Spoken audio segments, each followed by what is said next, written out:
Hello, everyone. We're going to talk a little bit about some basics in abnormal psychology, also psychopathology. And this is how the beginning part of this video is going to talk about ways to be successful in my course in particular, but then I'm going to talk about some general ideas and concepts in abnormal psychology that should relate to kind of anybody taking an abnormal psychology course in undergraduate, graduate classes. So we're going to go through, and I'll try to keep the video as concise as possible, but hopefully it'll be helpful. So first things first, I want to talk about navigating Blackboard, and I'm going to be switching screens a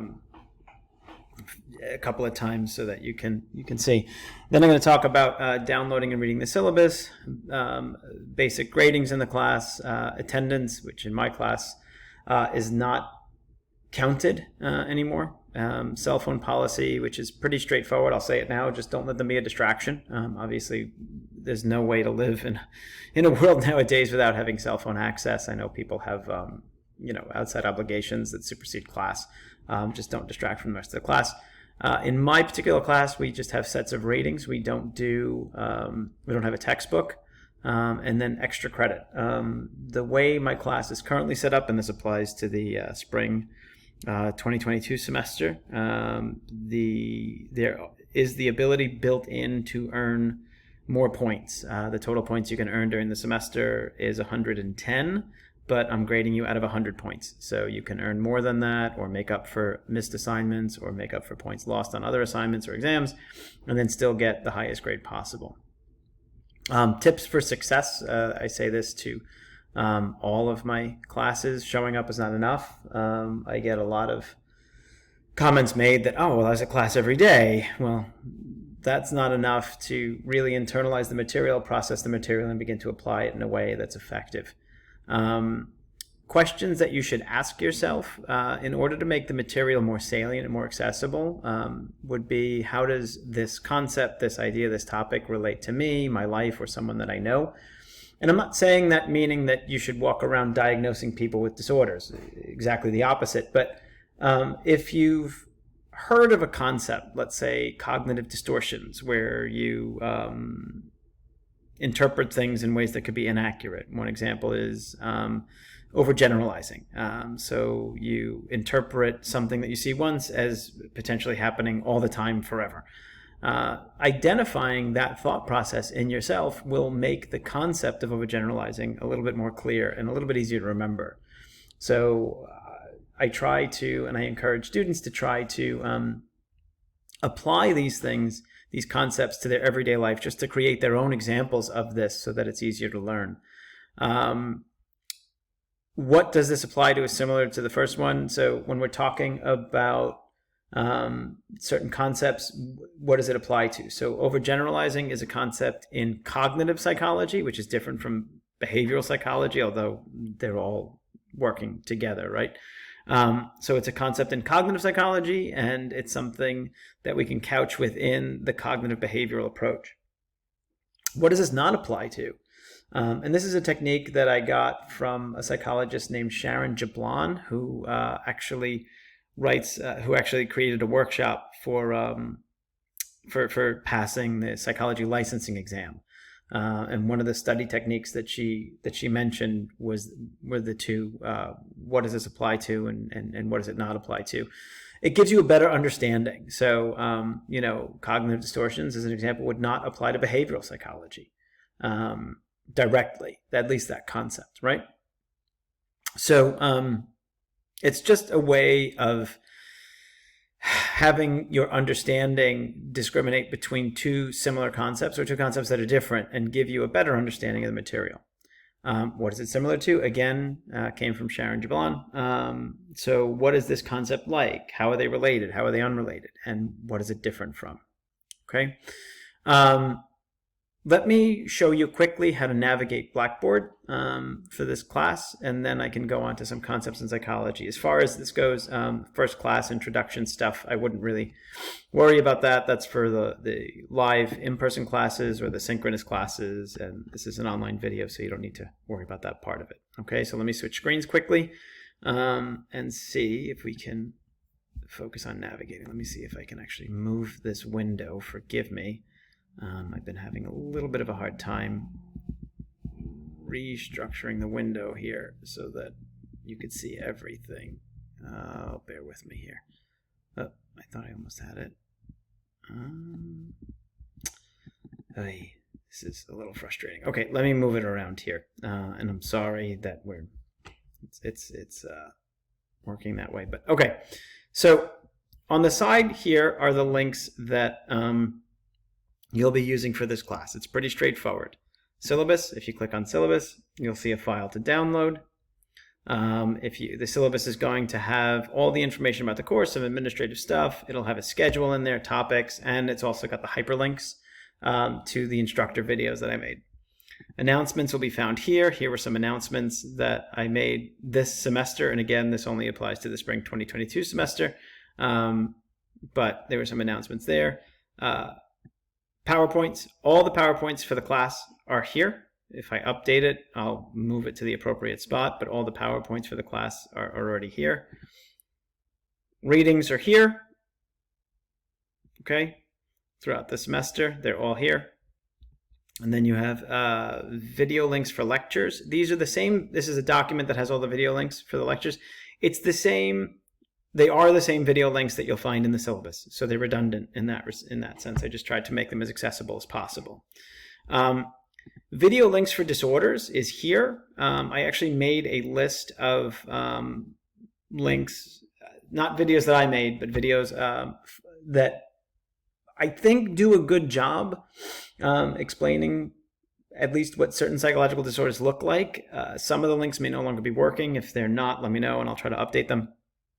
But I really tried to find videos that show you what a real life experience of these different symptoms and these different disorders is like.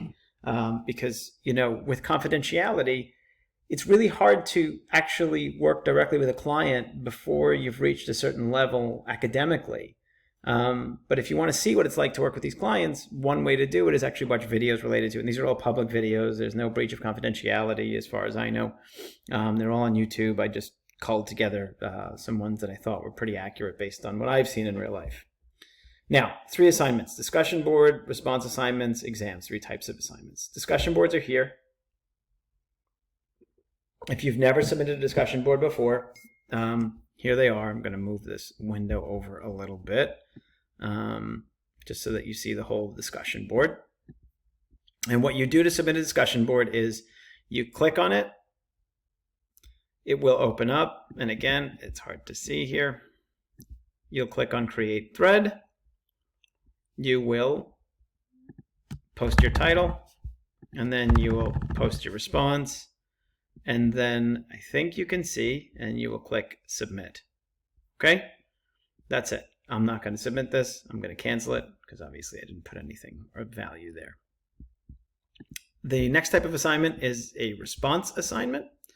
So that would be here. You click on that. This is one of the assignments. This is the other one. You open the assignment.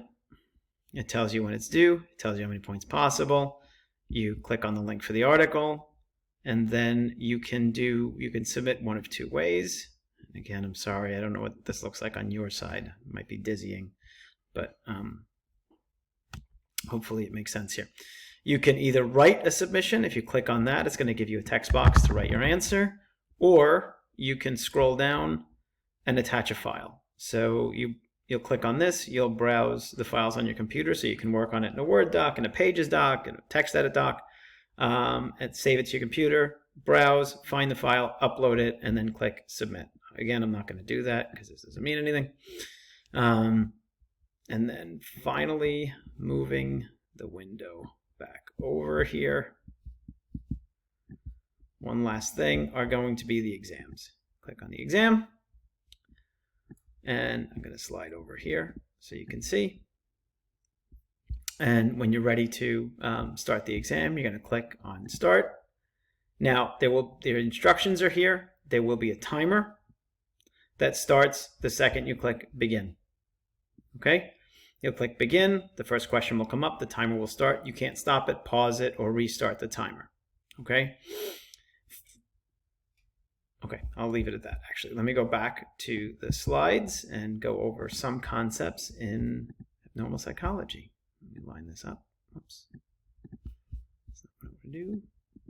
All right. So, next slide. Some concepts in abnormal psychology I want to talk about. All right.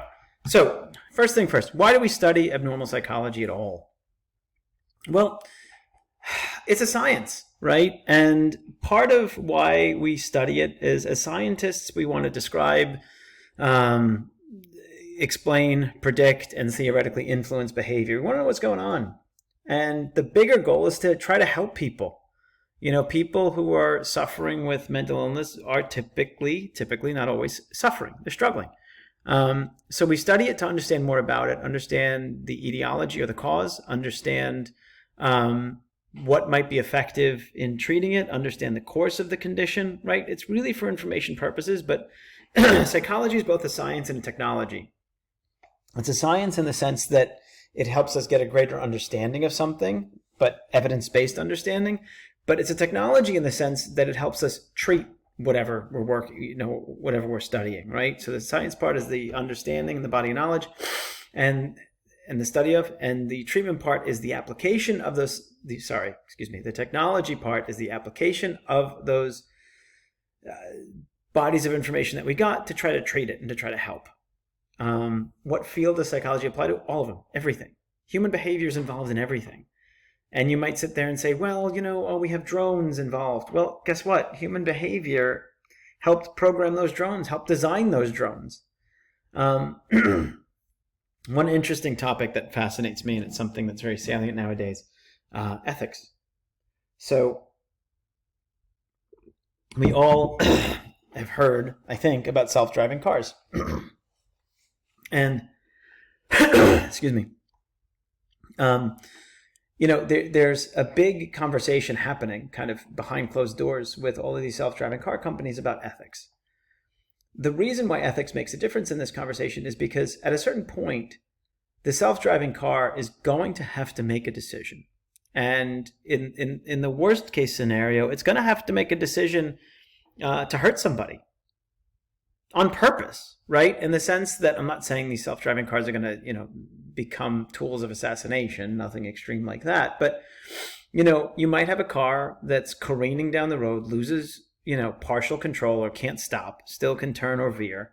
And, there might be two people that it can hit, and it has to hit one of them, right? Because it won't be able to stop. It won't be able to steer someplace else. And the car has to decide who to hit. And I know it's a terrible conversation, but it is a reality. And that car is going to have to decide who to hit. And it's going to hit somebody. And somebody is programming that car preemptively to make that decision before it happens, right? You don't want the car to have to think, right? You want the thinking to kind of be done beforehand. But who it chooses to hit is going to be based on somebody's ethics. And ethics, there are arguments about this, but most of the arguments kind of come from the idea that ethics aren't universal. Again, ethicists and philosophers might disagree with that, but the reality is they're not. Our ethics come from societal constructs, our ethics come from religious beliefs, our ethics come from personal experiences, and they're not all the same. And so, and again, this is an extreme example, but talking about the idea that a self-driving car is going to have to make a terrible decision one day and somebody's going to have to decide really does speak to the depth that psychology plays. You don't think that in a machine, in a robot, that psychology is going to make a difference, but it does. Human behavior, human thought, human processing of information, human decision-making, all elements of psychology. Same thing with drones. Drones that might have military capabilities. These things are becoming automated, but automated doesn't mean perfect. It doesn't mean that it's going to be accurate all the time. It just means that it's functioning on its own, but somebody has to program that thing. And so the person behind the programming is affected by psychology. So it really does invade every area. It invades the law, it invades, science, it invades social policy, government, everything. So it applies to everything. One thing that I try to focus on a lot is the concept of evidence-based versus belief-based practices, and this is a big one. Psychology is a science. Some people might argue that, but the consensus, the research, the approach, the way psychology gathers information, it is scientific. Okay? Science is based on what we call empirical evidence. Evidence that we can see, evidence that we can measure, evidence that is verifiable, and evidence that is quote unquote valid, right? And so one of the things when we're training in the sciences that's very hard to do is to take our personal beliefs and put them aside. You know, when I'm studying psychology or I'm studying anything, I want to know what's actually going to happen. Not what should happen, not what I want to happen, not what I believe is going to happen, not what I hope is going to happen, but what is actually happening. And that's important. You know, one of the things with and there are wonderful parts about all the information that's available to us every day. It's fantastic on so many levels. One of the problems is that it also makes it easier to function on belief-based practices. One of the more controversial examples that I give, and I'm not saying if I'm pro or against, weapons, concealed carry permits, guns, or anything like that. I will not discuss that part of this because that's a political conversation. But what I will discuss is how belief-based practices can influence our thinking. So let's say an individual believes that, carrying a weapon can save your life. So they're going to Google or use, what is it, DuckDuckGo or Bing or whatever, and they're going to sit there and say, have guns, have concealed carry guns save people's lives. And then they're going to get hit with 1,000 articles that show it.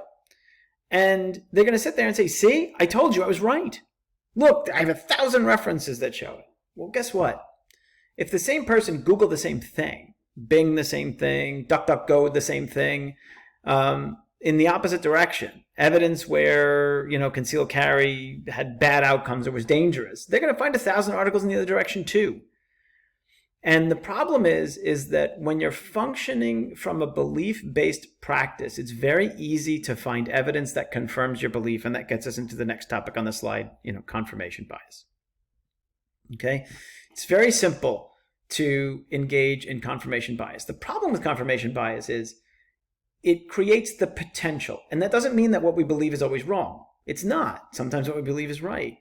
But when you're engaging in this process of confirmation bias, it creates the potential for us to miss accurate information that's right in front of our face, or accurate information that we might be able to find. So what science's goal is to find information that is accurate, not that supports my beliefs. And they could be the same in certain circumstances, but it's a different approach. And one approach is going to lead you to discover what you believe, and one approach should lead you to find the accurate answer. And as a science, we want accuracy. I think versus I feel. This actually comes from a New York Times article that was written a while ago about the idea of saying I think versus I feel. It became commonplace in a lot of different fields to say I feel, because saying I feel was a lot less of a threatening thing to say. It was a lot more mild of a statement. The problem with saying I think versus I feel is that when you say I feel, it doesn't allow it to be challenged in a way. Because how can you challenge somebody's feelings? Well, I feel that way, so of course it's right. I'm not saying that there's no place in the world for the statement I feel. But what I am saying is, in a scientific conversation, in a discussion, what we're talking about really is about challenging beliefs, challenging views, in order to further our understanding. If our beliefs aren't challenged, then guess what? We'll never learn anything new.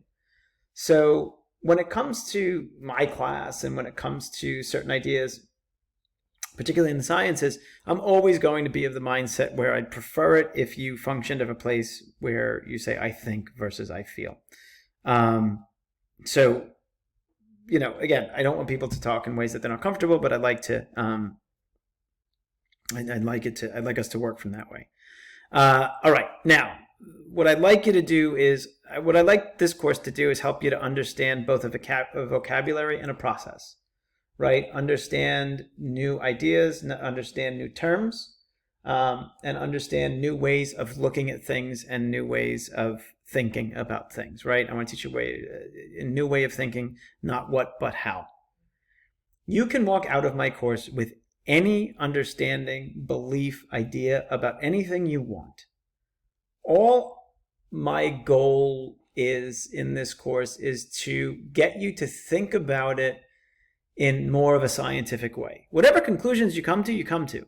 I'm not brainwashing anybody. My goal here is not to tell you to believe something you didn't believe yesterday.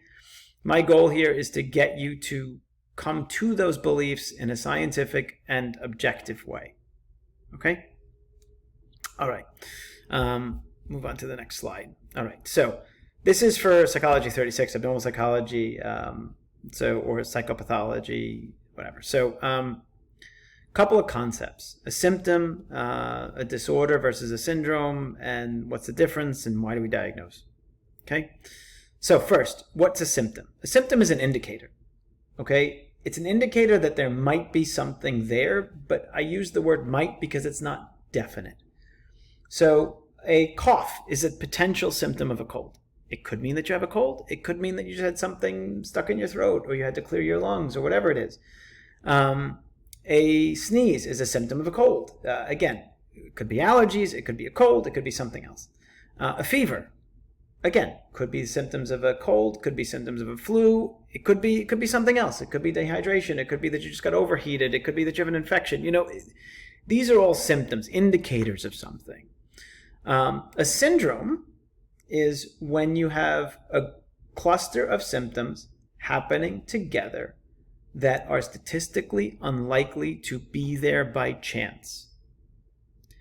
I'll say it again. A syndrome is a set of symptoms that are happening together that are unlikely to be there by chance. So, an example of this. If I have a fever, I may or may not have a cold. If I sneeze, I may or may not have a cold. If I have a cough, I may or may not have a cold. If I have aches and pains, I may or may not have a cold.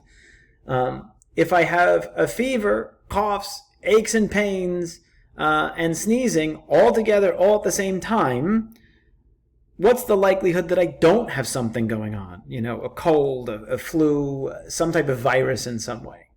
It's very low. And when you have those symptoms happening together that aren't likely there by chance, it's what we call a syndrome. A group of symptoms happening together. It's the same thing when we study psychology. Anybody could have sad mood. Is sad mood enough to be diagnosed with depression? No. Anybody could be sad enough where their eating changes. Is a change in appetite enough to diagnose depression? No. Anybody could be sad enough where they're sleeping more than normal or so upset and disturbed where they can't sleep at all. Is that enough to diagnose depression? No. Anybody could have morbid thoughts, intrusive, bad thoughts. Is that enough to diagnose depression? No. But if you have changes in appetite because of the sad mood, overall sad mood, changes in sleep, morbid thoughts, all together, is that enough to diagnose depression? Maybe, if they last for a long enough period of time and they're not caused by substances of abuse and they're not caused by a traumatic loss. So in that case, assuming it meets all the criteria, yeah, it's enough. And it's the difference between a symptom and a syndrome. And it's very easy for us to look at somebody, see a symptom, and then label it as a syndrome. And the two are not the same. It's very easy for us to see a friend or a loved one that's sad, really sad, and say, oh, they're depressed. Well, it's not really fair to do that if we don't have enough information to conclude that, right? I wouldn't look at somebody who has, a little bit of redness on their arm and be like, oh, that's a staph infection. It's not fair. A staph infection requires a lot more than just a little bit of redness on their arm. Okay? I wouldn't look at somebody who has, who sneezes once and say, oh, clearly the flu. Right? Because it's not enough information. Same thing with somebody who's sad. I wouldn't look at somebody who's sad and say, oh, you have depression. Depression is a clinical disorder. It is a syndrome. It's a group of symptoms happening together. So part of this course is going to be identifying those groups of symptoms that happen together that aren't likely there by chance and are probably a disorder. Okay, and we'll talk about a number of different disorders. There's a YouTube clip here, not made by me, it's made by somebody else, and he does a very good job kind of summarizing what I just talked about in a very animated way, in a fun way. So it might be worth watching. Why do we diagnose? Well, we diagnose, again, in order to give an understanding of the disorder, in order to give clinicians a shared vocabulary so that they know what's going on, they know what to expect. If somebody has a diagnosis of depression and they were being treated by somebody else and now they come to be treated by me, I kind of have an idea of what's going on, at least a basic idea of what to look for. They can help clients, actually. It gives them an understanding of what's going on, what to expect. They can help clients meet other clients and get some type of group support. They can give them that aha moment. Now I know what this is. You know, I'm not just down about the weather. I'm not just down about, my football team, performing poorly. I actually have a clinical disorder. And that's why I'm feeling the way I'm feeling. That's why I can't sleep. That's why my appetite has changed. Okay, again, a couple of examples. All right, last slide here. So how do we know if something is truly abnormal? There are a lot of debates about trying to figure out what's truly abnormal and what's not, and how do we get to that point. Okay, one thing to understand that with the behavioral sciences, and psychology is a behavioral science, abnormality is on a continuum. It's usually not all or nothing, right? You can't be a little bit pregnant, but you can be a little bit depressed, right? Unrelated concepts, right? One is a medical diagnosis. The other one is going to be a psychological diagnosis, right? So certain things that we kind of keep in mind and we remember when we're talking about making a psychological diagnosis. How extreme is the behavior that we're seeing? Okay. Again, and I'll go through this, later on, but, checking the door lock once or twice before you leave the house, not that extreme. Checking the door lock 55 times and it takes you an extra hour to leave the house because you've checked the door locks that many times, that's pretty extreme. Is it always a disorder? Not always, but is it more likely to be a disorder 55 times versus 2? Yes. Could it be a disorder if it's 2? Yes, but less likely. Second thing is the behavior or the feelings or the thoughts getting in the way of our everyday functioning? If it is, it's more likely to be a disorder. If it's not, well then it's less likely. But again, it's never all or nothing. Last one, is it causing a serious distress? Meaning, is it so overwhelmingly upsetting that it's really become a problem emotionally, cognitively, mentally? Okay. Any psychological disorder is going to fit into at least one of these categories. Most of them are going to fit into 2 or even 3 of these categories. We'll go into it in more detail going forward, but for now, I think that's a good place to stop. So again, whenever we're looking at a behavior or a thought process that might be disordered, we're always going to ask ourselves the same 3 questions. How extreme? Is it getting in the way of our functioning? Is it causing us serious distress? If it's no to all 3, it's probably not a disorder. If it's yes to all 3, it most likely is. And if it's yes to even 1 or 2, it most likely is. But again, it's not an all or nothing in psychology. Okay? Hope you enjoyed the video. And yeah, that's it. We'll end there.